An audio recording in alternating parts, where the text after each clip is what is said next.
Selamat pagi semua. Hari ini kita mencoba melihat tentang Neoplatonisme, Plotinus dan Neoplatonisme. Muncul ke tidak? Kenapa? Oke, Plotinus dan Neoplatonisme. Mungkin suatu kebetulan ya, nama Plato dengan Plotinus. Ya, Plato atau Plotinus. Mungkin orang yang baru mendengar bisa confused ya. Dan Plato orang yang berbeda dengan Plotinus orang yang berbeda, tetapi pemikirannya mirip-mirip karena Plotinus ini mengembangkan apa yang disebut Neoplatonisme. Ya. Jadi Plato dengan Platonisme, Plotinus dengan Neoplatonisme. Dalam pertemuan kita pada hari ini kita melihat bagaimana Plotinus dan Neoplatonismenya itu mempengaruhi Santo Agustinus, seorang pemikir awal patristik yang turut mempengaruhi kekristenan. Jadi kekristenan itu sedikit banyak itu dipengaruhi oleh Neoplatonisme yang kemudian diperbaiki oleh Thomas Aquinas yang kembali mengambil alih Aristotelian. So Plotinus and Neoplatonisme. Plotinus ini patungnya Plotinus ya. Hidungnya sudah tidak ada. Tapi pemikirannya tetap ada sampai sekarang. Plotinus dan Neoplatonisme. Kenapa selalu tunggu sesuatu terjadi? Oke. Historical origin. Apa? Oh iya. Ini saya sengaja tidak terjemahkan ya supaya kamu belajar bahasa Inggris juga. Asal usul historisnya, ya. Mari kita lewatkan Plotinusnya, kita ambil Neoplatonismenya. Jadi kita tidak mempelajari secara khusus tentang Plotinus lagi. Nanti kamu bisa baca sebagai pengayaan. Kita langsung melihat secara umum apa itu Neoplatonisme. Ya. Jadi Neoplatonisme ini sebenarnya adalah filsafat yang timbul pada zaman Helenisme ya. Setelah Yunani berpuncak pada Plato dan Aristoteles, kemudian ada Stoa, Epicurus, lalu ada muncul Plotinus yang mengembangkan kembali filsafat Plato. Yaitu muncul di Alexandria, Mesir, abad ketiga sebelum Masehi. Ya. Digagas tuannya, gurunya adalah filsuf Romawi yang bernama Plotinus atau Plotinus. Kalau Romawi bahasa Latin pasti Plotinus ya. Apa intinya? Intinya adalah sintesis dari tradisi pencarian filsafat Yunani, tradisi filsafat Yunani seperti yang diwariskan Plato dan Aristoteles, terutama metafisikanya Plato. Ingat, metafisika Plato itu dunia ide dan forma. Realitas itu adalah ide-ide itu sendiri. Metafisika Plato, tapi dikembangkan oleh seorang pemikir Romawi yang bernama Plotinus. Ada Plato, Plotinus. Ada juga orang-orang lain seperti Iamblichus dan Porfiri. Ya, mereka ini menggantikan Plotinus. Ya, sesudah Plotinus mengajar, mereka melanjutkan dan menerjemahkan sistem Neoplatonisme Plotinus untuk pelajar-pelajar berikutnya. Ya. Rupanya orang banyak membaca karya-karya Neoplatonik itu dari tulisan-tulisan Porfiri. Ya. Porfiri ini yang banyak mengedit, menafsir, lalu meneruskan ajaran Neoplatonisme ini. Ya, terutama dalam buku-bukunya ada 6 yang disebut Enneads. Ya. Jadi karya dari Porfiri ini merupakan tafsiran dari Plotinus, tafsiran Porfiri terhadap pemikiran Neoplatonistik dari Plotinus. Ada ini, ada sesuatu yang bisa dipakai ditulis selain membantu di situ juga. Di situ nanti banyak yang bahasa Inggris. Oke. Jadi Plotinus, kemudian ada penggantinya Porfiri yang terkenal itu yang menulis, mensistematisasikan karya Plotinus dalam bukunya ada 6 seri Aeneid. Aeneid ini bisa kamu temukan di internet sekarang. Ya, bisa cari Aeneid, teks aslinya bisa dapat. Ya minimal kamu harus pakai bahasa Inggris karena orang Indonesia belum ada yang menerjemahkan Aeneid ke dalam bahasa Indonesia. Ya, ada orang Indonesia yang studi terhadap itu ya terakhir ya menggunakan, kalau tidak ke bahasa aslinya mungkin Latin ya. Aeneid itu dalam bahasa Latin. Ya minimal pendekatannya pakai terjemahan ke dalam bahasa Inggris. Ya. Jadi itu Neoplatonis ya, kita ketahui dari karya-karya Porfiri yang bernama Aeneid. So, ada 2 tesis dari Neoplatonisme, 2 tesis penting.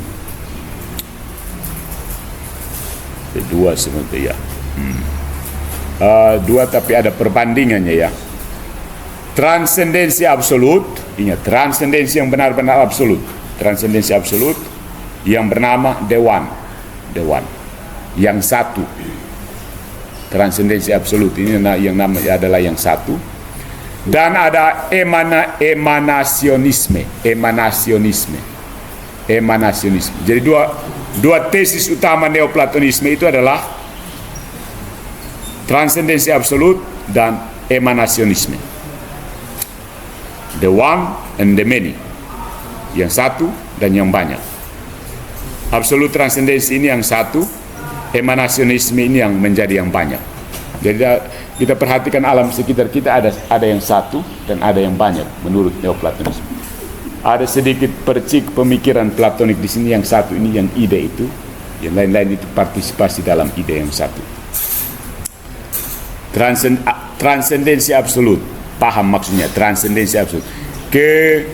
Keseberangan yang jauh, yang mutlak. Dia benar-benar mutlak di seberang. Transcedere, duduk di seberang. Dan duduknya di seberang itu mutlak, absolut. Kemudian emanasionisme, emanasi ini kalau diterjemahkan ke dalam bahasa Indonesia sehari-hari, memancar atau bersinar, memancar. Jadi pemancar. Kita punya kata Indonesia pemancar untuk satelit, satelit yang memancar. Kira-kira konsep emanasi itu seperti pemancar itu. Pemancar. Nanti ada yang tangkap itu gelombang dari pemancar, mengubahnya menjadi gelombang radio, gelombang gelombang internet dan seterusnya.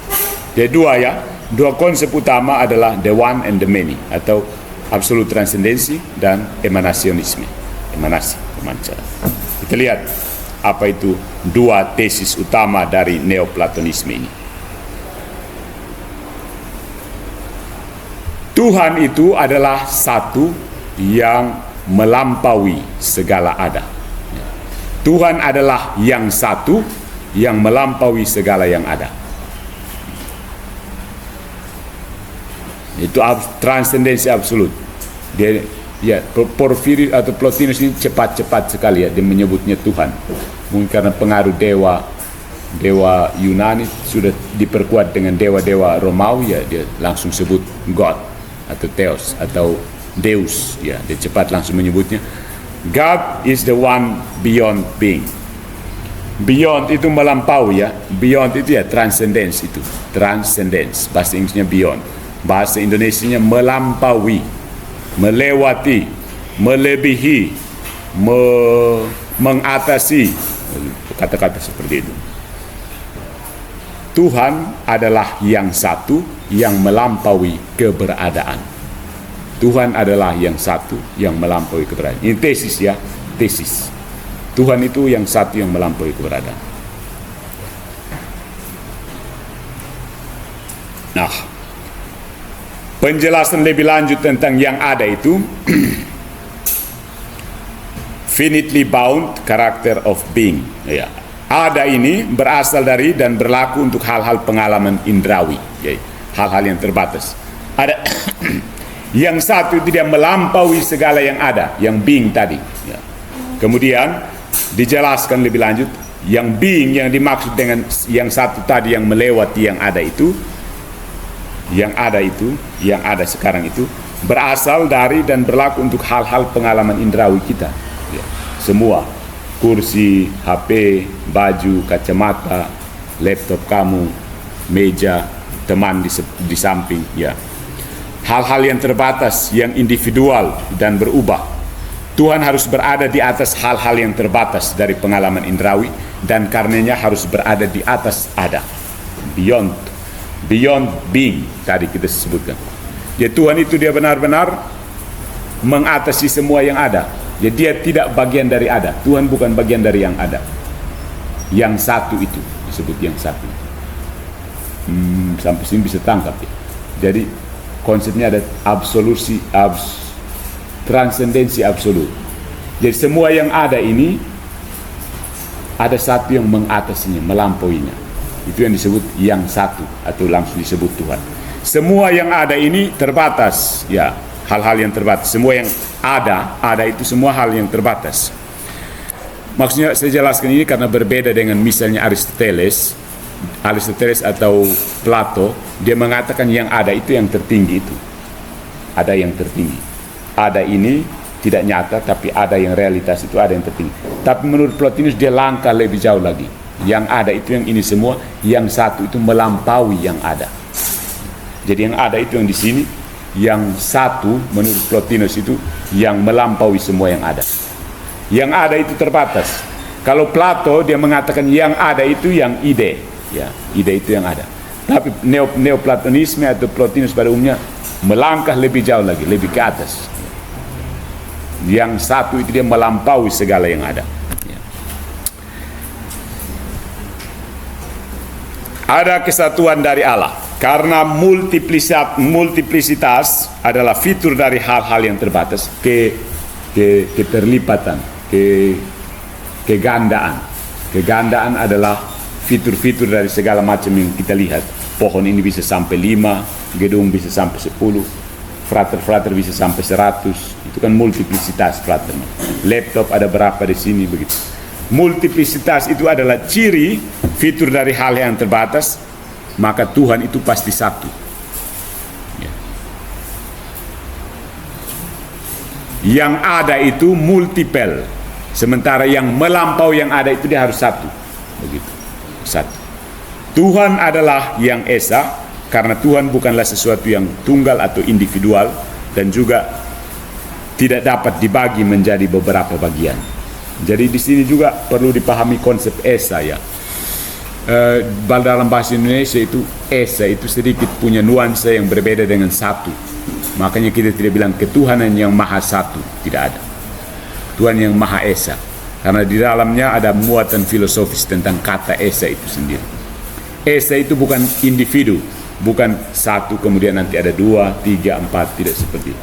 Esa itu artinya dia begitu saja, unik. Bahasa Latinnya unus, unik. Esa itu kalau kata satu dalam bahasa Indonesia itu mengandaikan nanti ada 2, 3, atau kalau secara matematika ada 0, -1, -2. Itu kalau kita pakai satu. Tapi kalau pakai esa itu berarti dia mati di situ. Esa sebenarnya tidak satu juga, ya, dia begitu sudah, esa sudah. Bahasa Yunaninya mono, bahasa Latinnya unus, itu bahasa daun semua itu. Mono kan, monotheis. Unus, unitarian misalnya, ya. Jadi unitas, unity of God. Unus dari kata bahasa Latinnya kan unus. Unitas, bahasa Latin unitas. Unitate de Deus, begitu. Unitate Dei, kesatuan Tuhan. Jadi sampai sini bisa paham, ya. Yang ada itu terbatas. Makanya yang satu itu dia melampaui yang terbatas ini. Dia tidak terbatas. Yang ada itu dicirikan dengan multiplisitas, kemajemukan. Berarti Tuhan itu tidak multiple. Karena dia mengatasi yang ada, maka dia itu satu. Satu dalam pengertian bukan nanti 2, 3, 4. Rangkaian deret matematika bukan. Satu dalam pengertian esa. Gitu. Lalu cara untuk mencapai yang satu ini karena tidak bisa diprediksi. Ya, tidak ada yang bisa diprediksikan secara positif tentang yang beyond ada ini. Yang satu tadi ini, yang Tuhan ini. Secara positif. Karena ini memerlukan multiplisitas. Jadi sebenarnya kalau kita mau paham tentang sesuatu, biasanya kita tahu dari perbandingan. Ada satu ukuran sehingga kita, mobil itu artinya motor yang punya 4 ban, begitu. Maksudnya kita pakai perbandingan seperti itu. Atau Avanza itu begini. Jadi kita mengerti sesuatu karena kita bandingkan dengan yang mirip, karena terdapat multiplisitas. Nah, dalam hubungan dengan yang satu, yang esa ini, kita tidak punya perbandingan untuk paham tentang dia. Makanya kita hanya bisa melalui via negativa. Kita hanya bisa menyangkal Tuhan hal-hal yang benar tentang yang terbatas. Jadi sesuatu yang terbatas kita bilang Tuhan tidak seperti itu. Tuhan tidak hancur. Tuhan tidak merah. Tuhan tidak begitu. Kita pakai via negativa namanya. Via negativa. Tuhan itu imaterial, Tuhan itu tidak banyak, Tuhan itu tidak sementara dan seterusnya. Jadi kita tidak pakai konsep positif karena sebenarnya tidak bisa. Kita tidak bisa mengatakan positif karena tidak tahu. Kita hanya bisa menegasi yang hal-hal yang tak terbatas karena dia melampaui yang terbatas. Maka kita hanya mengatakan secara via negativa, jalan penyangkalan. Via negativa itu bahasa Latin, via artinya jalan, negativa penyangkalan, menyangkal. Cara penyangkalan. So, kalau kita sebut bahwa Tuhan itu imaterial, maksudnya imaterial, tidak material, begitu. Kita mengatakan seperti itu. Tuhan itu satu, itu artinya kita mengatakan bahwa Tuhan itu tidak banyak. Kita mengatakan bahwa Tuhan itu tidak sementara, dia abadi. Ya, gitu. Yaitu tentang karakter, tentang yang satu tadi ya. Ini tesis pertama yang dielaborasi.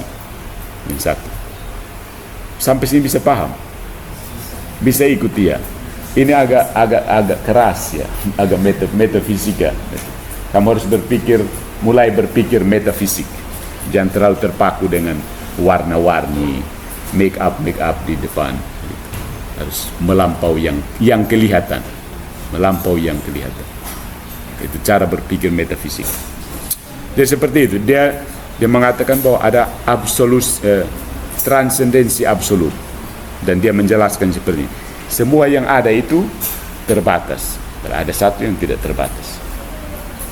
Semua yang terbatas ini multiple, banyak. Tapi yang satu itu dia harus satu, yang ada satu. Dan kita tidak bisa mengenal yang satu itu secara positif, secara afirmatif. Kita hanya bisa menyangkal hal-hal yang benar tentang yang terbatas ini untuk memberi atribut kepada dia. Ya, kita hanya bilang Tuhan itu tidak fana, Tuhan itu tidak begini, Tuhan itu seperti itu.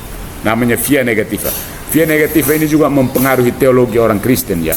Kita masuk dengan cara penyangkalan karena kita sama sekali tidak tahu.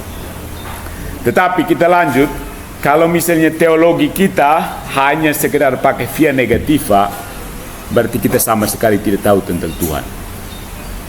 Tuhan itu apa?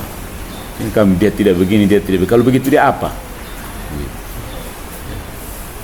Pastikan orang yang, kalau begitu dia apa? Kalau begitu, kalau dia bukan ini, jadi dia apa dia? Kita sama sekali tidak tahu tentang Tuhan, kah? Itu ada kritik tentang via negativa. Begitu. Tapi banyak teolog banyak mistikus Kristen yang memakai pendekatan via negativa. Nanti kita lihat dalam semester berikut tentang filsafat patristik, skolastik, dan awal Renaissance. Oke ya, itu tentang Tuhan. Nah, yang kedua itu tesis pertama ya, tangkap dulu tesis pertama. Bisa tangkap tesis pertama, oke?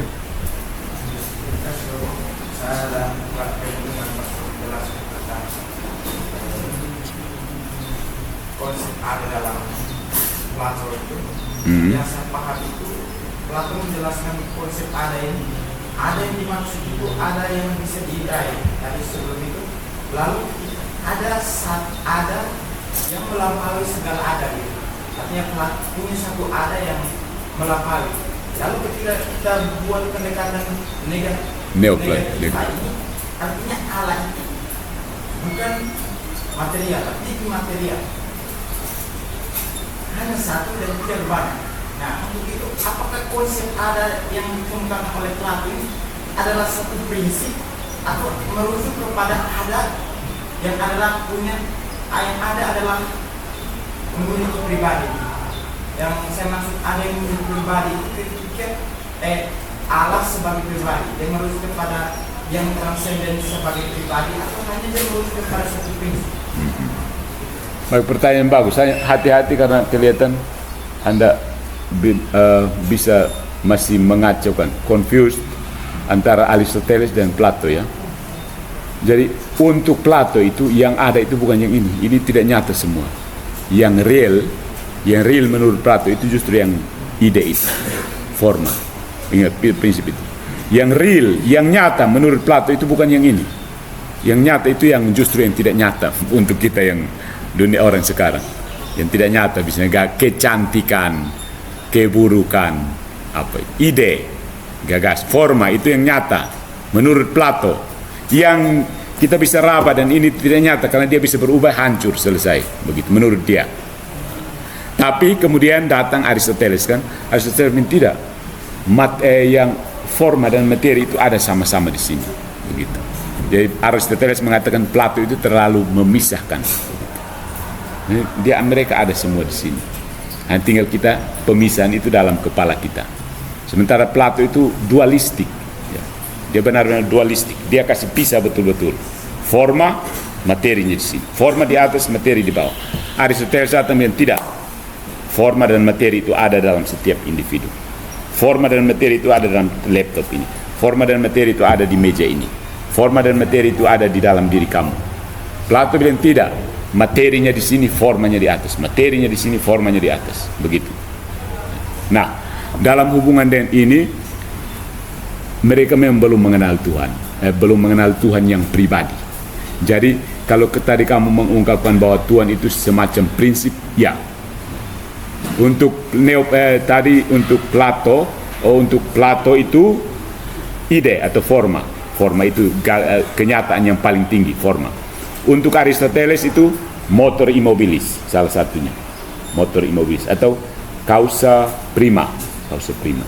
Karena menurut Aristoteles kan semua itu sebab akibat. Jadi menurut Aristoteles causa prima itu prinsip yang kemudian nanti dibaptis oleh orang Kristen menjadi Tuhan yang pribadi itu. Nah, sampai Neoplatonisme dibilang yang satu. Prinsipnya itu ya. Kata prinsip itu tepat. Karena dia bukan pribadi, seorang pribadi seperti dewa Zeus. Mereka memisahkan diri dari dewa-dewa Yunani yang berasal dari mitos kan.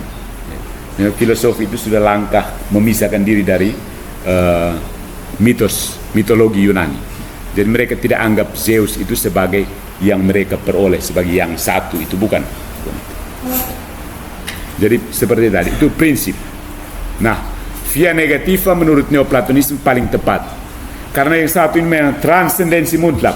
Kita punya pengenalan terhadap yang ada ini tidak bisa terhadap dia. Makanya kita hanya bisa menyangkal yang ada ini supaya mencapai yang dia itu. Yang satu. Namanya the unity of being. Makanya disebut the one. The one. The one ini benar-benar transenden. Nanti kita lihat. Sudah bisa tangkapnya. Oke, itu prinsip. Ada. Tentang prinsip pertama. Tesis pertama ini. Tentang yang satu. Yang transenden mutlak. Oke, kita lanjut. Tesis yang kedua. Emanasionisme. Ya, what is emanasionisme?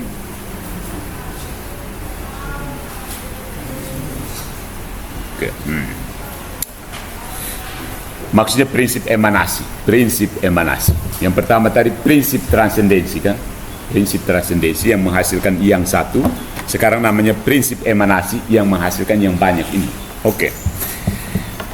Transendensi Tuhan itu berimplikasi bahwa Tuhan tidak bisa menjadi bagian dari dunia. Tuhan tidak bisa menjadi bagian dari dunia. Makanya di sini panteisme ditolak. Tidak ada panteisme. Dia benar-benar out of the world. Ya, begitu. out of the box, katakan begitu. Di luar lingkungan gitu. Nah, Tuhan itu di luar alam semesta. Mereka menolak panteisme. Transendensi, karena transendensinya tadi mutlak kan, transendensi absolut. Jadi Tuhan itu sama sekali tidak ada di alam semesta. Tuhan tidak mungkin menjadi bagian dari alam semesta ini.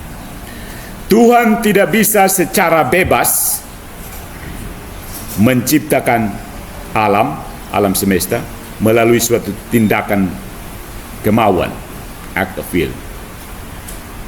Jadi di sini dia menolak theistic kreasionisme. Nanti kita akan lihat bagaimana caranya semua yang ada itu bisa bersumber dari satu. Jadi yang pertama dia sudah menolak panteisme. Tuhan itu di luar, tidak ada di alam. Yang kedua dia menolak theistic kreasionis. Maksudnya theistic kreasionis itu yang berprinsip bahwa alam semesta ini diciptakan oleh seseorang dengan sukarela. Jadi seseorang yang bernama Tuhan itu mau supaya dia menciptakan dunia ini. Begitu. Ada kemauan untuk menciptakan. Itu kan teologi Kristen sekali kan. Allah Bapa penuh cinta kasih, dia mengutus putranya ke dunia dan seterusnya. Tapi ditolak. Theistic kreasionisme ini ditolak. Kenapa Plotinus menolak ini? Karena bagi dia alasannya, kalau Tuhan ini bagian dari alam semesta atau dengan bebas menciptakan dunia ini, maka Allah itu ternyata bisa berubah. Tuhan itu ternyata bisa berubah. Menurut dia, kalau dia menjadi bagian dari alam semesta atau dia dengan bebas menciptakan dunia, itu berarti Tuhan itu berubah, undergo change. Undergoes change. Undergoes change itu maksudnya bahasa Inggris yang lebih kompleks kan. Itu namanya God change. Artinya Tuhan melalui sebuah perubahan. Go under. Tuhan dipaksa untuk berubah begitu. Jadi kalau Tuhan menjadi bagian dari dunia ini atau dia dengan bebas menciptakan dunia ini, berarti Tuhan berubah. Ya. Perubahan pertama itu maksudnya kalau dunia ini kan berubah terus. Kalau Tuhan menjadi bagian dari dunia ini, dia bisa berubah. Yang kedua, kalau Tuhan secara bebas menciptakan dunia, maka dia berubah dari dulu yang tidak menciptakan dunia menjadi mau untuk menciptakan dunia. Jadi ada perubahan di situ kan. Bisa tangkap di sini.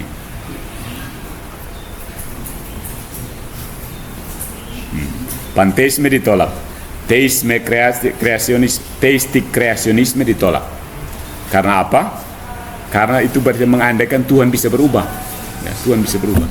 Nah sekarang dia bilang apa? Kalau begitu apa yang ditawarkan oleh Plotinus? Apa sih tawaran Plotinus? Tentu saja kata kuncinya sudah ada di judul kan? Kata kuncinya itu. Plotinus' third option is the universe proceeds from God by necessity and by a chain of various intermediaries. Dunia ini bersumber proses, kata proses mengerti ya, proses. Kita punya kata proses ya. Dari proceed ya, bersumber, beralur. Dunia ini mengalir dari Tuhan karena secara mutlak. Itu mau tidak mau, by necessity, necessarium bahasa Latinnya. Dunia ini mengalir dari Tuhan secara mutlak dan menurut rangkaian dari berbagai kepengantaraan. Berbagai apa kata yang tepatnya? Berbagai pengantara, ya, berbagai perantaraan. Intermediaris. Media itu kan sarana. Sarana antara. Ya, begitu. Jadi jawaban kunci dari Plotinus adalah dunia ini bersumber dari Tuhan secara mutlak, mau tidak mau, by necessity. Dunia bersumber dari Tuhan secara mutlak. Jadi bukan Tuhan duduk-duduk dengan saya mau menciptakan Tuhan, tidak. Mutlak. Yang ada dunia itu bersumber secara mutlak dan melalui rangkaian mata rantai, melalui rangkaian berbagai sumber, berbagai pengantara, intermediaries. The universe proceeds from God by necessity and by a chain of various intermediaries. Intermediaries, ya, paling kurang kamu sudah tangkap beberapa kata bahasa Inggris ya. Intermediaries, necessity, chain, universe, proceeds. Ya. Oke, kita lihat bagaimana emanasionisme. Jadi itu yang namanya emanasi. Emanasi itu maksudnya dunia benar-benar bersumber secara mutlak melalui rangkaian beberapa pengantara. Ya, beberapa layer pengantara. Oke. Beberapa lapis pengantara. Lapis antara. Oke. Next. Prinsip metafisiknya adalah seperti ini. Aduh.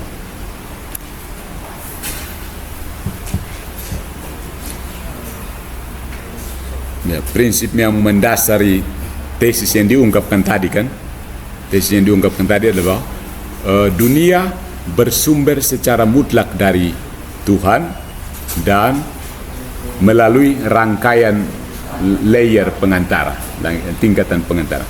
Prinsip metafisiknya adalah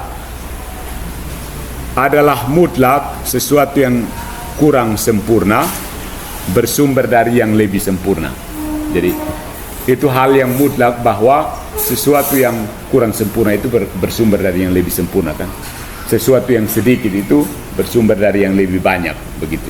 Ini kan prinsip metafisika kan. Sesuatu yang kecil berasal dari yang besar. Sesuatu yang ini dari yang ini. Yang buruk itu datangnya dari yang seperti itu. Sesuatu yang kurang sempurna itu bersumber dari yang lebih sempurna, begitu. Datangnya proceed from. Itu prinsip metafisikanya, maka dia menghasilkan teori yang dinamakan emanasi. Prosesnya seperti ini. Ini ada yang satu yang tadi yang melampau itu kan, the one ini dia ingat prinsipnya adalah kata memancar, artinya memberikan radiasi seperti nyala, itu langsung prak begitu. The one ini memancarkan apa yang disebut nose atau mind. Ini layer pertama, lapisan pertama, tingkatan pertama. Yang satu ini memancarkan nose atau mind atau pikiran, nose, mind. Ya, katanya teks ya. Kita mau terjemahkan ke bahasa Indonesia juga nanti mengurangi makna aslinya. Jadi the one ini memancarkan nose, kemudian nose ini memancarkan apa lagi? Jiwa dari dunia, memancarkan jiwa dari dunia. Nus ini memancarkan jiwa dari dunia. Kemudian jiwa dari dunia ini memancarkan jiwa individu-individu. Ada jiwa dunia secara keseluruhan, kemudian ada jiwa individu-individu. Baru kemudian dunia yang fisik sekarang. Itu tingkatan pemancaran tadi, berbagai layer tadi. Jadi segala sesuatu yang ada, yang physical universe ini, dia bersumber dari individual souls, jiwa-jiwa pribadi, jiwa-jiwa individu. Jiwa-jiwa individu itu bersumber dari emanasi jiwa dunia, world soul.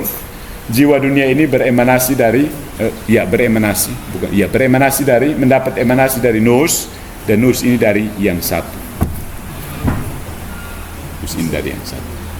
Itu proses emanasinya, proses emanasi. Seperti kalau kita nyalakan senter, truk langsung terang, tapi lewat layer. Bayangkan kamu pasang 2-3 kaca begitu, kaca merah, kaca biru, kaca warna biru, lalu kamu senter begini kan. Yang satu sini tembus ke sini, ini baru pancar ke sini, ini baru pancar ke sini. Itu kita paksa berpikir secara fisika dulu ya, untuk memahami apa yang metafisik. Sampai sini bisa paham ya? Ya bisa. Meskipun bahasa Inggris, tapi kamu ini cocok kuliah luar negeri pakai bahasa Inggris.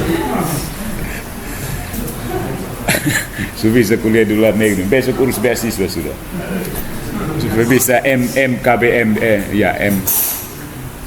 apa itu? Merdeka belajar kamu ke mana? Ke Amerika, ke Australia begitu. Oke. The next, ya. Penjelasannya ada. Nous memiliki yang satu itu, dan dia sendiri adalah objek langsung dari pemahaman. Nous ini kalau diterjemahkan ke dalam bahasa Indonesia itu akal budi atau logos, itu logos, ratio. Jadi yang satu ini memancarkan intelek sang intelek, kita sebut sebagai sang intelek, terjemah sebagai sang intelek. Dan sang intelek ini mengandung forma dari Plato tadi. Dia mengambil konsep Plato tentang forma itu ada di sini, begitu. Forma itu ada di sini. Kalau Plato itu forma itu paling tinggi sudah. Tapi menurut Neoplatonisme justru forma itu ada di kedua. Yang paling tinggi yang satu ini benar-benar transenden. Plato punya sampai di sini. Posisi Platonya ternyata ada di kedua, forma. Nah, kemudian jiwa dunia itu adalah link, hubungan, jembatan antara akal budi ini dengan dunia yang bisa diindrai. Ya. Dia jembatan, layer penghubung berikutnya. Kemudian ada jiwa-jiwa orang-orang, jiwa itu, jiwa pribadi-pribadi. Baru kemudian physical universe.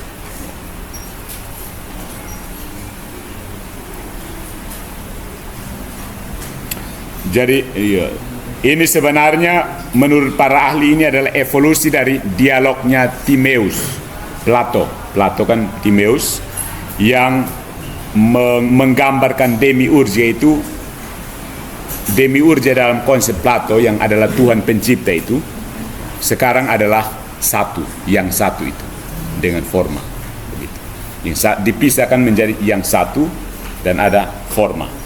Kalau dulu masih old platonisme itu demiurge itu yang satu dan forma itu sama, yaitu yang ide itu. Sekarang neoplatonisme diangkat ini lebih tinggi lagi, yang satu itu benar-benar beyond being. Okay. Nah, dari situ ini prinsipnya seperti radiasi ya, sun analogi ya. Seperti matahari yang bersinar, seperti sinar dari matahari yang hadir bersama dengan matahari itu sendiri, tetapi memancar secara mutlak darinya.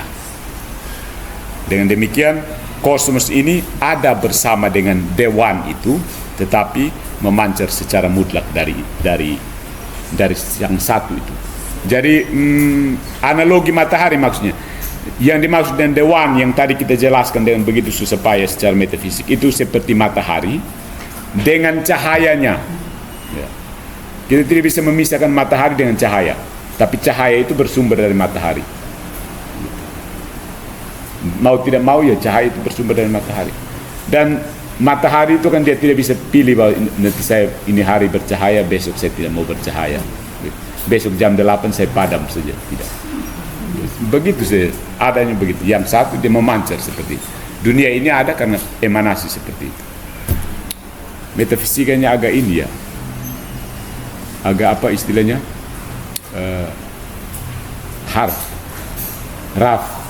taf metafisik. Sebenarnya ada satu yang benar-benar melampaui, baru dia memancarkan semua yang ada ini. Semua pancaran, emanasi. Jadi bayangkan seperti sinar matahari ya, dengan cahayanya. Jadi cahaya itu yang barang-barang fisik. Kita ini, benda-benda ini adalah semua adalah cahaya dari yang emanasi dari yang satu itu. Dan kita eksis bersama yang satu itu. Selagi yang satu itu eksis, kita juga eksis. Dia padam ya kita semua padam. Begitu. Matahari padam kan tidak ada cahaya kan, tidak ada kehidupan. Analogi matahari yang sama juga digunakan di Plato ya, di Plato. Tapi tentu saja dengan penjelasan yang berbeda. Jadi sampai sini bisa paham tentang emanasi ya. Ingat selalu kalau prinsip emanasi ya, seperti Agustinus nanti kemudian kita lihat dia akan mengambilnya dan menggunakannya lebih ke dalam bahasa Latin dengan prinsip iluminasi.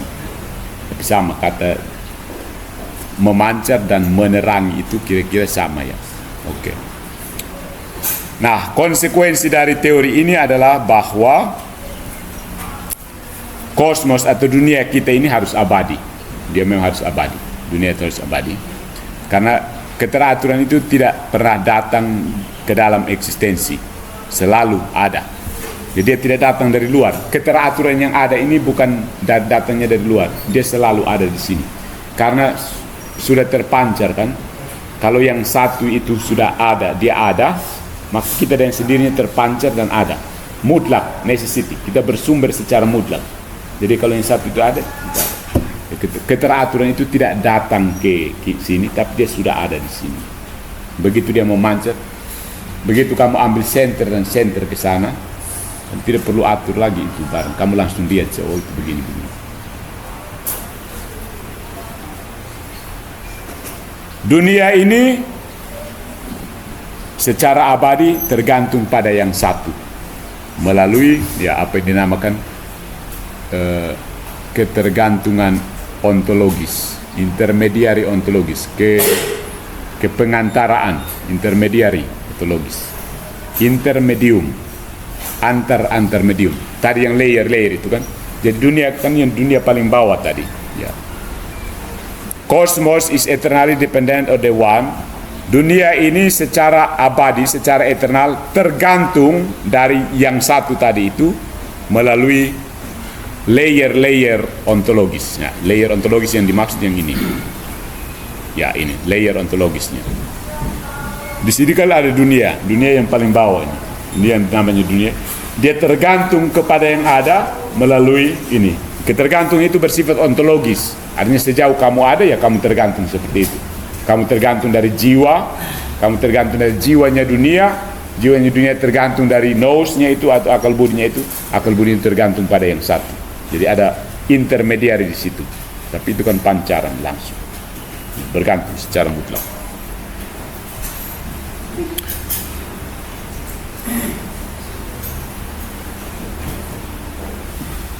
Nah, ini mulai ada prinsip kejahatan dari metafisika yang seperti ini, ada sedikit pengaruh terhadap etika.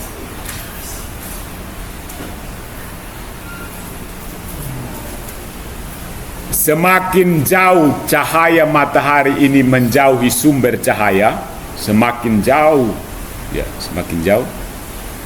maka dia kehilangan terangnya, kehilangan brilliance, kehilangan cahayanya, semakin suram, jadi pancaran semakin, dari yang satu ini kan mataharinya kan, semakin jauh dari sumber itu dia semakin suram, kehilangan brilliance-nya, brightness-nya, semakin suram. Jadi yang satu ini terang yang benar-benar orang daun bilang apinat aklahat kan, terang betul. Kemudian nose itu sudah mulai sedikit berkurang, turun lagi, terangnya berkurang, semakin suram sampai ini di bawah yang paling suram, begitu. Jadi prinsipnya semakin jauh dari sumber dia semakin suram, semakin suram. Prinsip emanasinya itu, semakin jauh dari sumber cahaya semakin suram. Kecuali mungkin senter kekuatan apa gitu. Tapi namanya kalau kamu bisa sendiri kan, semakin jauh kamu dari lampu di ini semakin suram kan, itu kamu dekat semakin terang. Itu kan prinsip yang prinsip fisika atau apalah. So secara berkala cahaya ini, sinar ini membenam ke dalam kegelapan, semakin gelap.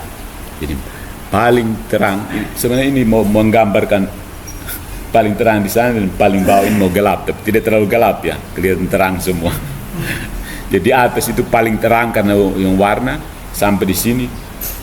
Eventually the rays fade into darkness, lenyap ke dalam kegelapan.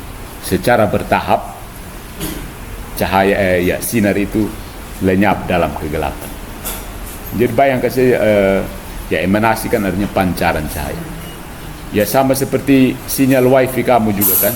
Sekarang sinyal wifi pasti kamu sedikit pak. Semakin kamu jauh dari routernya itu semakin lemah sinyal kamu di situ.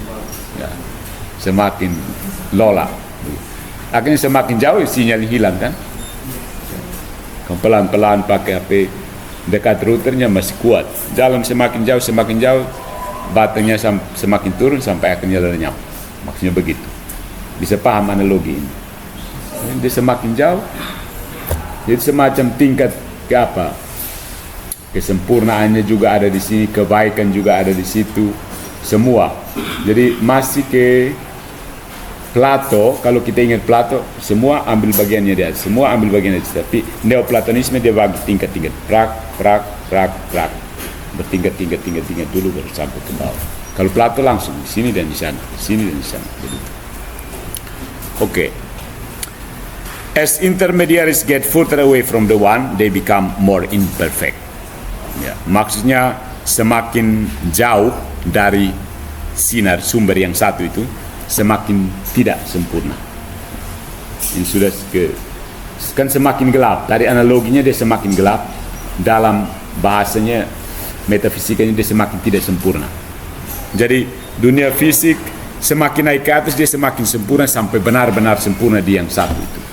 Semakin jauh semakin tidak sempurna. Dengan analogi semakin jauh dari sumber semakin suram, semakin jauh dari sumber semakin tidak sempurna. Semakin tidak sempurna. Nah, sampai sini ada satu prinsip, yaitu bahwa kejahatan adalah ketidakhadiran dari kebaikan, sebuah ketidaksempurnaan dalam benda-benda. Sini ada satu prinsip metafisik yang bagus dari prinsip emanasi itu. Kejahatan itu adalah ketiadaan kebaikan, karena dia benar-benar sudah jauh dari sumber kan. Dia benar-benar kalau hilang berarti sudah jahat, tidak sempurna lagi.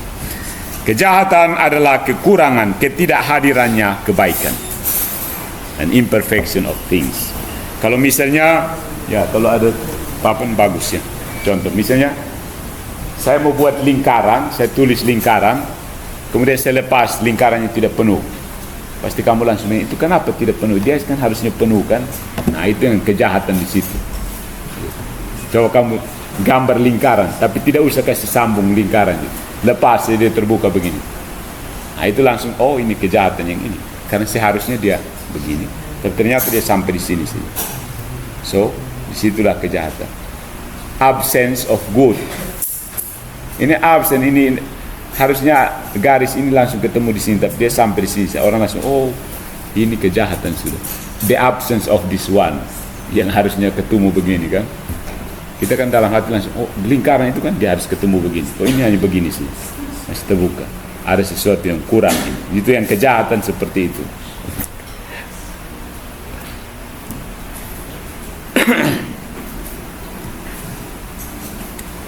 Oke. Ada pertanyaan dulu, belum tangkap, komentar silakan. Pertanyaan saya, kalau dari Plato tentang ide itu, menurut dia di sini kan hanya manifestasi ilmu ini sudah ada. Jadi kita di sini semua itu tidak ada. Bagaimana ilmu itu? Ilmu itu seperti sudah ada memang dari kodrat, jadi kita turun sini. Ini hanya pengulangan. Ya. Dia punya pertanyaan bagus. Kamu cukup. Menurut dia pengetahuan itu semacam rekognisi, mengingat kembali. Dia semacam jiwa itu, begitu kita belajar dia hanya ingat kembali yang dulu dia masih di dunia ide itu. Jadi ide turun menjadi jiwa manusia, masuk ke dalam jiwa manusia, dipenjara oleh tubuh. Ingat itu Plato konsepnya dipenjara oleh tubuh. Maka setiap kali dia belajar, dia recognize kembali ide-ide. Karena tempatnya itu di sana, jiwa itu tempatnya di sana. Dia masuk ke penjara ini, tiap kali dia dibebaskan dia lihat, oh ingat mitologi gua itu kan. Tiap kali itu recognize. Dan menurut Plato itu pengetahuan itu hakikatnya itu adalah mengenal kembali ide-ide. Ya. Begitu kita dapat pengetahuan yang sempurna itu artinya kita sudah benar-benar mengetahui kembali. Kita sudah kenangan kembali secara mutlak. Teori kan, teori pengetahuan begitu. Gnosiologi, bagaimana cara pengetahuan. Jadi menurut Plato benar. Ide itu sudah ada. Jadi jiwa manusia yang mengetahui itu dia hanya sekedar mengenal kembali apa yang sebenarnya dulu dia kenal, tapi karena terkungkung dengan tubuh, maka dia berusaha untuk keluar dari tubuh ini. Seperti orang yang di dalam gua itu yang harus keluar.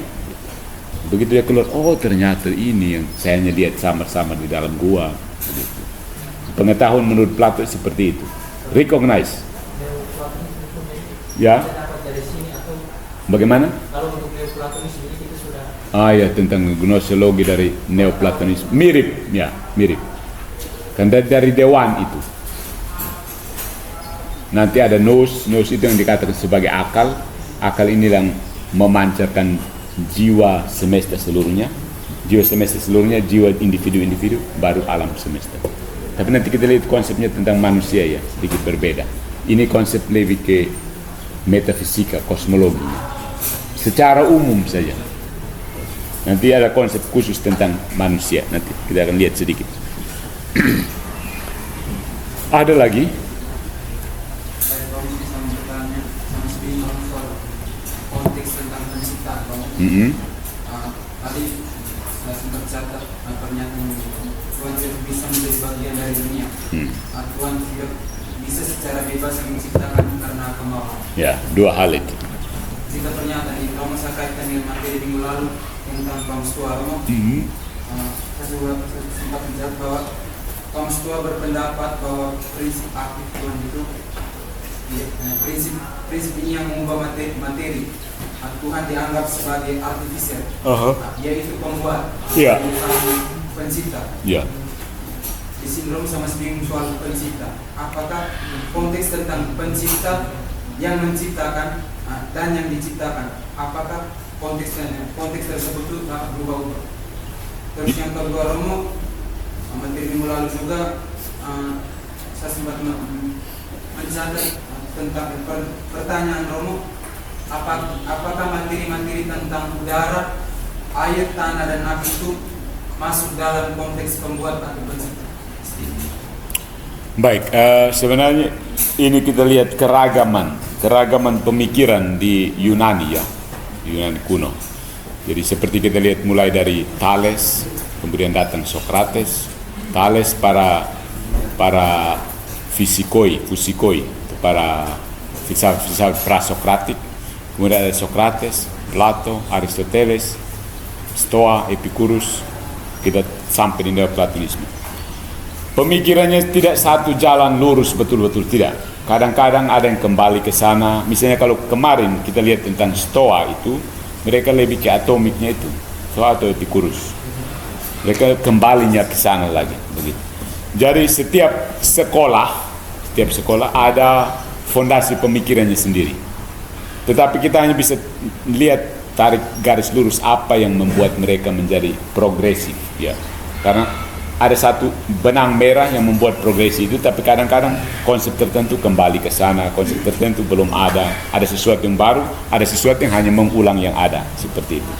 Jadi dalam hubungan dengan pencipta memang Stoa dan Epicurus materialistik. Mereka tidak kenal yang transenden, tidak. Itu semua yang di sini saja. Bahkan bagi mereka Tuhan itu bagian darinya. Tuhan itu tubuh kan, materialistik mereka. Kalau Neoplatonisme ini mistik sebenarnya, kalau bahasa sehari-hari, pemikiran yang sangat mistik. Ada satu yang sama sekali tidak terlampau, tapi dia benar-benar bisa menghasilkan kita. Hubungannya di mana? Dia mencoba berusaha keras untuk berspekulasi tentang yang transenden itu memancarkan nous memancar, itu kan semua abstrak sekali kan, spekulasi metafisik betul. Yang satu itu memancarkan nous memancarkan jiwa dunia memancarkan jiwa individu, baru yang ada ini. Jadi benar-benar lapisan metafisik melampaui. Jadi orang-orang Kristen yang kebanyakan mistik, bahkan kita orang sekarang yang pikirannya mistik itu sebenarnya dipengaruhi Neoplatonisme. Begitu. Jadi kamu bisa periksa kamu pemikiran sendiri. Menurut saya pribadi ini memang kita mulai tadi kan sangat metafisik. Ya. Kalau yang lainnya metafisik, misalnya Aristoteles metafisikanya berasal dari materi yang kita lihat. Dia punya bangun langsung proposisi satu yang tidak ada. Transendensi mutlak. Dan transendensi mutlak yang satu ini kita tidak bisa kenal. Kita hanya bisa bilang dia bukan ini, dia bukan HP, dia bukan laptop, dia bukan celana, dia bukan pohon. Begitu. Hanya bukan saja. Jadi kita tidak tahu sama sekali. Kita hanya percaya bahwa ada sesuatu yang berbeda dengan kita. Alien saja orang masih tahu dan gambar di muka. Ini benar-benar alien begitu. Yang satu itu. Ya bahasa modernnya seperti itu. Yang alien itu alien betul, asing yang satu. Tapi dia dalam arti tertentu tidak asing karena kita semua ini dapat dari pancarannya kan, asing sekaligus tidak asing. Jadi seperti prinsip Kristen, transenden sekaligus imanen, karena dari sumber ini kan kita semua jadi. Nah, dalam hubungan dengan konsep pencipta, dia tidak mencipta, dia tidak duduk. Kalau konsep pencipta, kreatio, kata kreatio itu sendiri kan artinya membuat dari yang tidak ada menjadi ada. Jadi ada kreatio, ada generatio, dan ada satu lagi berbuat, artificio, begitulah. Membuat, yang buat artinya modifikasi begitu. Ada yang modif. Yang kreatio sebut namanya mencipta, itu harusnya tidak ada menjadi ada secara metafisik. Yang bisa mencipta dari ada menjadi tidak ada. Jadi menurut Plotinus tidak bisa, yang ada ini tidak bisa mencipta, karena ketika dia memutuskan untuk menjadikan yang tidak ada menjadi ada, atau menjadikan ada dari ketiadaan, itu dia berubah. Kan dia dan bebas memilih untuk memutuskan membuat ada dari tidak ada. Menurut Plotinus tidak bisa, karena itu berarti dia berubah, undergo change. Jadi tidak bisa dengan bebas begitu. Begitu menurut Plotinus, Tuhan tidak mencipta, karena dia tidak membuat yang tidak ada menjadi ada. Begitu yang Tuhannya ini, Tuhannya Plotinus itu ada, yang kita ini juga langsung ada, karena dia memancar kan. Seperti senter, kamu begitu senter atau stop kontaknya langsung menyala terang semua kan. Tidak mungkin dia tunggu dulu kopi kontak di sini begitu.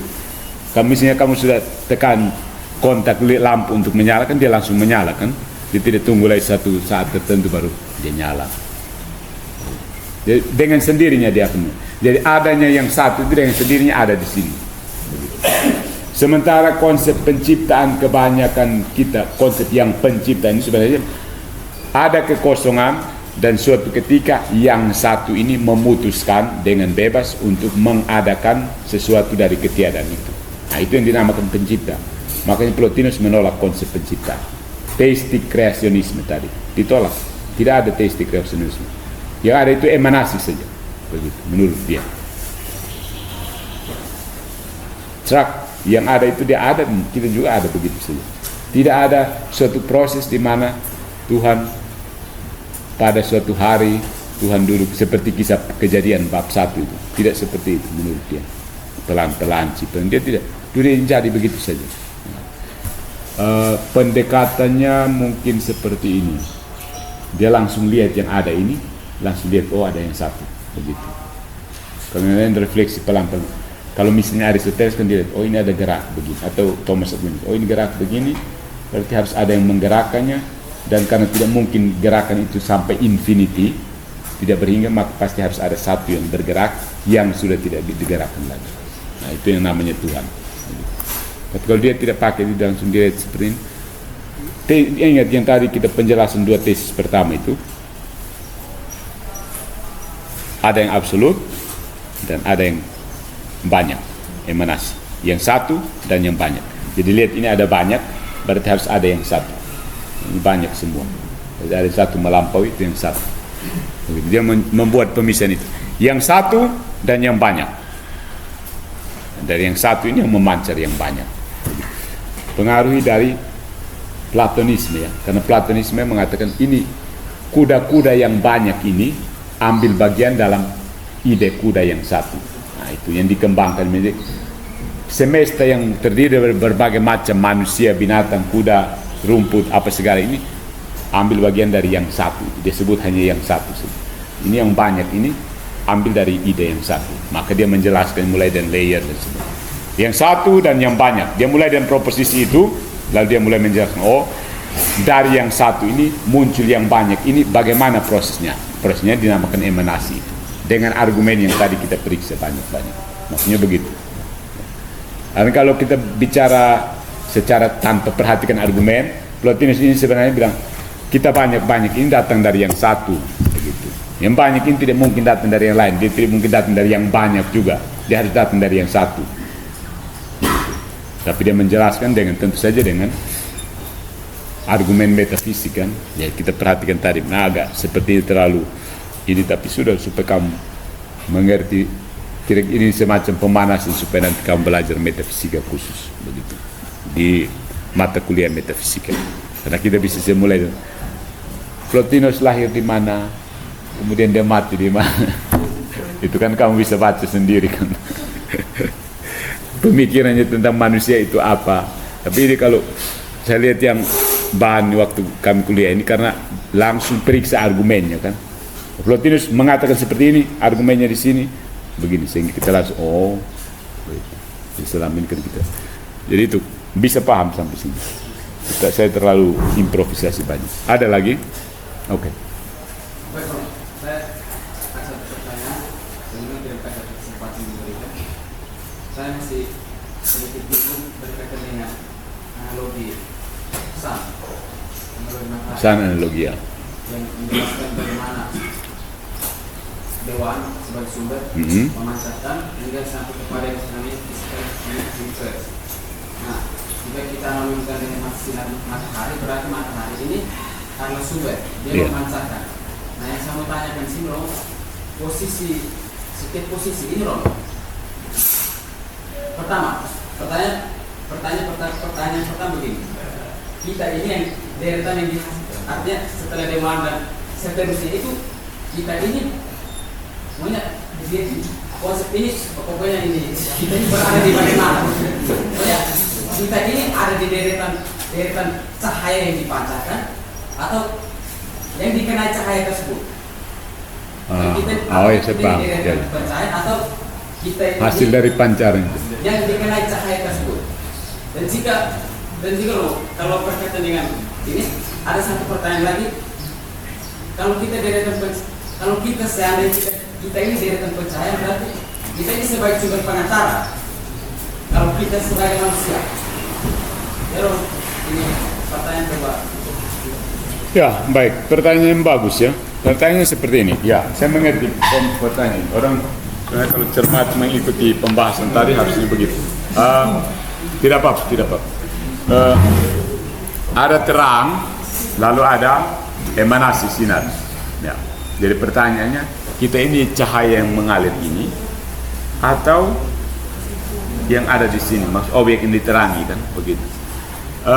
Bayangkan kata emanasi itu artinya ada dari kata X, ada kata X di situ. X. Manere kayak tinggal dari, keluar dari. Emanasi sebenarnya keluar dari. Jadi kita ini sebenarnya sinarnya itu yang keluar itu. Paham sampai sini? Jadi bukan sesuatu yang ada di situ.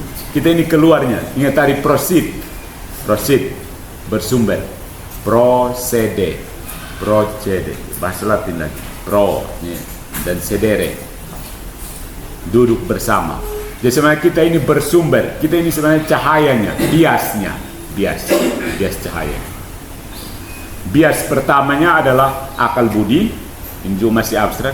Bias kedua jiwa dari semesta ini, jiwa semesta keseluruhan, ada satu jiwa. Jadi jiwa semesta ini biasnya lagi jiwa dari masing-masing individu. Nah, dari jiwa masing-masing individu biasnya berikut itu yang dunia fisik ini. Jadi kita ini sebenarnya hasil dari pancaran itu sendiri. Jadi bukan sesuatu yang ada di situ dan diterangi, tidak dipancarkan ke sini. No. Bayangkan seperti semprot air kan. Semprot air juga tidak pas.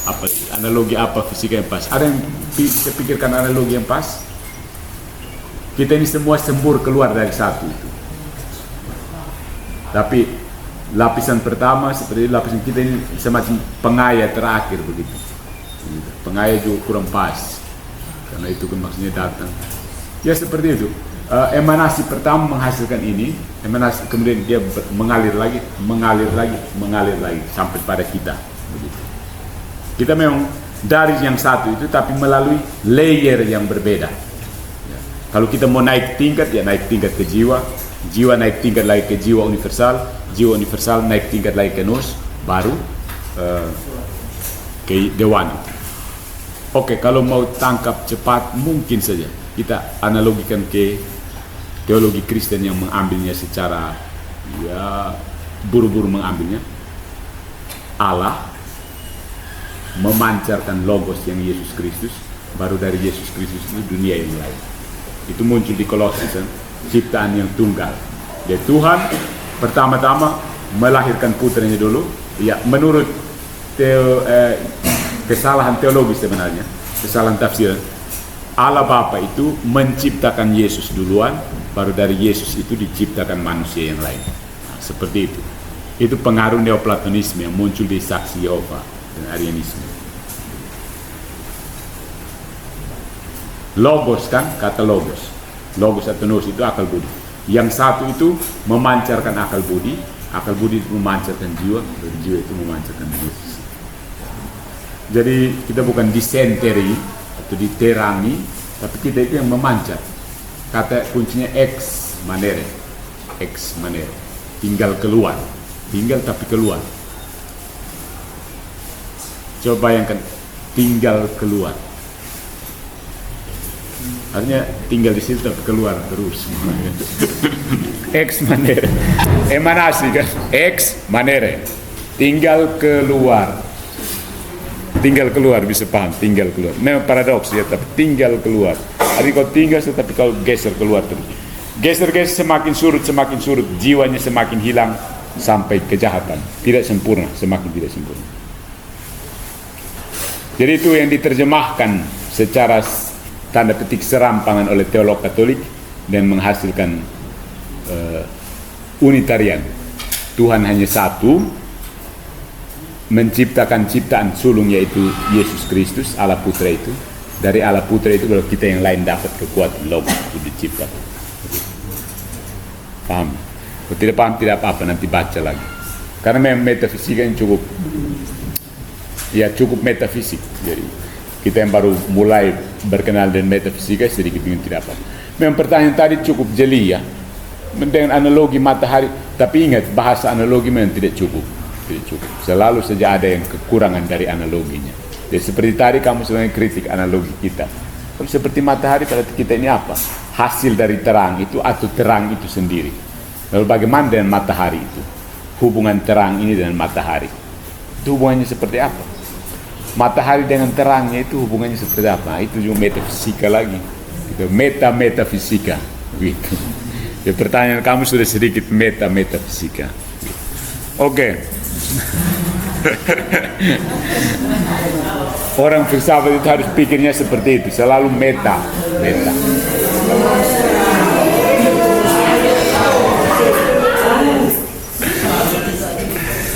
Oke, ya mungkin yang supaya kita lihat seharus jam 11 ya. Yang penting-penting dulu ya. Oke. Oh ya, sudah hampir selesai. Tidak Agustinus kita lanjutkan ke berikut. Yang penting kita dapat dasar Neoplatonisme dulu. Oke, yang sampai di mana? Oke. The purpose of Plotinus Epinasia. Kenapa dia sampai menelurkan gagasan aneh ini? Ya, gagasan yang aneh ini. The next, terakhir ini kesimpulannya. This one. Nanti kita lihat tentang bagaimana pengaruhnya dengan Agustinus. The purpose of Plotinus. Ya, skema dari emanasionis ini dia untuk menjelaskan tentang eksistensi dunia ini, keberadaan dunia ini, dunia fisik yang dicirikan oleh pluralitas, kebanyakan dan perubahan tanpa melibatkan Tuhan yang satu itu dalam segala hal yang pluralitas dan perubahan ini. Jadi dia maunya berubah ini seperti Plato mengatakan bahwa karena dunia ini berubah maka dia tidak nyata, begitu, tidak nyata. Tetapi datang Plotinus dia bilang, ya memang nyata, tetapi ada yang satu yang melampaui kenyataan ini. Maka dia tidak mau yang berubah, yang banyak-banyak ini, dia mau kespisah bahwa yang satu itu memang ada sesuatu yang tidak berubah dan tidak banyak, begitu. Dia menjelaskan realitas kebanyakan dan perubahan. Dia menjelaskan itu. Ini semua akhirnya menjelaskan sesuatu harus ya untuk menjelaskan sesuatu dalam dirinya sendiri menyebabkan pertanyaan-pertanyaan kausal, ya. Untuk menjelaskan prinsip-prinsip yang dijelaskan ini berbeda dari yang dia coba untuk jelaskan, kalau bahasa Inggrisnya. That which ultimately explains something X must not itself raise the same causal question. The explaining principle must be distinct from and beyond the feature it tries to explain. Kritik terhadap ini pertanyaan tadi itu muncul seperti itu. Kritiknya seperti itu. Dia mencoba untuk menjelaskan sesuatu, tapi dia tetap melibatkan yang ini. Jadi kau jelaskan tentang yang ini, penyebab yang ini, tapi kau tetap terputar di dalam sini. Padahal kalau penyebab harus keluar kan, begitu. Tapi dia putar-putar di situ, akhirnya buat layer. Kita bingung tadi sejak awal kan. Salah satu kritik terhadap, ya, maksudnya dia mau mencoba menjelaskan perubahan dan kebanyakan yang terjadi. Akhirnya dia postulasikan bahwa satu ada di luar, tapi kemudian dia putar-putar di sini semua. Semua yang ini berasal dari sana, semua yang ini bagaimana semua. Padahal dia mau menjelaskan yang dari sana ke sini, tapi dia tidak mampu. Jadi dia pakai teori emanasi, memancar keluar, begitu sini. Makanya kemudian teolog-teolog Katolik, teolog-teolog Kristen yang berpikiran mistik, yaitu terima cepat saja, Neoplatonisme cepat. Karena ada satu yang benar-benar tidak terjangkau, lalu ada tingkatan kesempurnaan kan. Mereka semakin berjuang untuk menuju kesempurnaan supaya bersatu dengan yang satu itu. Jadi kritiknya adalah bahwa dia berusaha untuk menjelaskan sesuatu, ya, tetapi tidak menjawab pertanyaan-pertanyaan penyebab itu. Kenapa sampai matahari itu bersinar misalnya tadi? Kenapa sampai dia bersinar? Itu kan tidak dijelaskan. Pokoknya tiba-tiba saja dia bersinar. Tiba-tiba saja dia ada. Jadi dia tidak sampai menjelaskan kenapa sampai ada emanasi. Itu yang tidak dijelaskan dalam metafisikanya.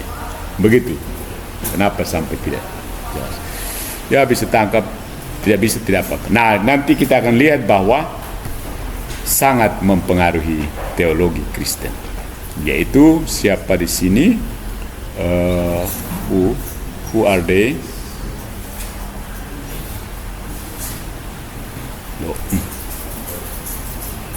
Dari Neoplatonisme, pertama Clemens Alexandria, itu Clemens di Alexandria di Mesir. Origenes, pernah kenal ya, kamu sudah patrologi kan? Ya, Dionysius, 3 orang ini Neoplatonis to the core, maksudnya mereka benar-benar penganut Neoplatonis. Kemudian yang terkenal Santo Agustinus, ya, Aurelius Agustinus. Oke.